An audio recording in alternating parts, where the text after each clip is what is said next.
આદર્શ ગ્રામ panchayat ward number 3 સભ્ય આયાભાઈ સોમાભાઈ બોલું છું. 8 દિન સુધી આ 5 વર્ષ પૂરા થવાયા પણ એક બી આરસીસી ભરેલ નથી, બનાવેલ નથી. તમે આ વિડીયોમાં જોઈ શકો છો. અને આ વિડીયોમાં તમે જોઈ શકજો આ ગટરનું ઢાંકણું 8 દિન લગીને ગટરનું ઢાંકણું નહીં, આરસીસી નહીં. અને ફૂલ વિરોધ અમારે ભાજપનો તમે વોટ આપ્યો છે એટલે તમારું કામ નથી કરવાનું. પંચાયતમાં સરપંચ, તલાટી અને ઉપ સરપંચનો જવાબો આવા છે. અને ગટરનું ઢાંકણું એક બરાબર. આ રમણભાઈ ડીજલભાઈના ઘર સુધી મેન રોડથી આ રસ્તો 8 દિન લગી નથી બન્યો. આ ગટર ઉપર દેખાય છે એકદમ ખુલ્લી ગટર.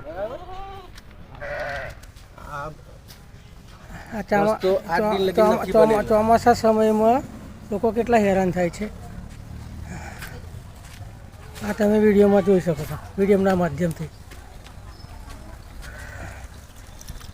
આટલે સુધી આ છેલ્લું ઘર વારંવાર રજૂઆત કરવા છતાં કોઈ પણ પ્રકારનું છેલ્લા 10 વર્ષની અંદર કામ થતું નથી. આ સામે દેખાય તળપદા સમાજનું સ્મશાન, એમાં મૂળ કાંસ ઉપર પાણીનો ચોમાસામાં પાણીનો કાંસ છે, એની પર ગંડાળા માટે પણ રજૂઆત કરેલી છે. આજ દિન સુધી કોઈ પણ જાતનું કાર્યવાહી થઈ નહીં.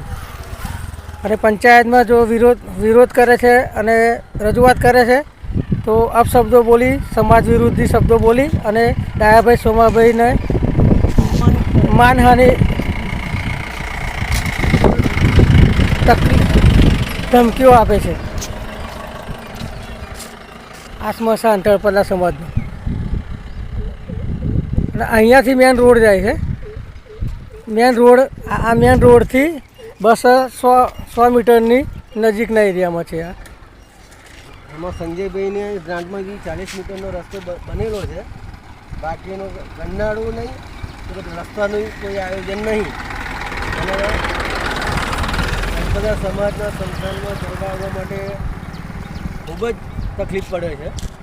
એનું કોઈ પંચાયત કે કોઈ લાગતા વળગતા અધિકારીઓ આડા કાન કરી અને ધ્યાને લેતા નથી. અહીંથી આગળ આવે છે ઇન્દિરાનગરમાં ખૂટતો રસ્તો, 200 ઘરની વસ્તી ધરાવતો એરિયા. રસ્તો છે ઇન્દિરાનગર તરફ જવાનો. આ રસ્તો પાસ થયેલો આવેલો રસ્તો આજ દિન લગી બન્યો નથી અને રસ્તો બીજે નાખ્યા છે. અને રજૂઆતો વારંવાર કરવા છે તો આડા કાન કરે છે. અને એ લોકો એક જ વસ્તુ કહે છે કે તમે અમને વોટ આપ્યા નહીં, તમારું કામ નહીં થાય. આ બધું ફરી બરાબર. કાલે પંચાયતમાં તલાટી સાહેબને સરપંચ જોડે અમારે બોલાચાલીમાં મેં વાત કરી તો એ લોકો કે તું અત્યારે મરી જા, અમારે કોઈ લેવા દેવા નહીં. ધારો કે જવાબ લખાવી દે અમારી જોડે, અમે પોલીસ સ્ટેશન આપી દઈએ અને તું મરી જા, વાંધો નહીં.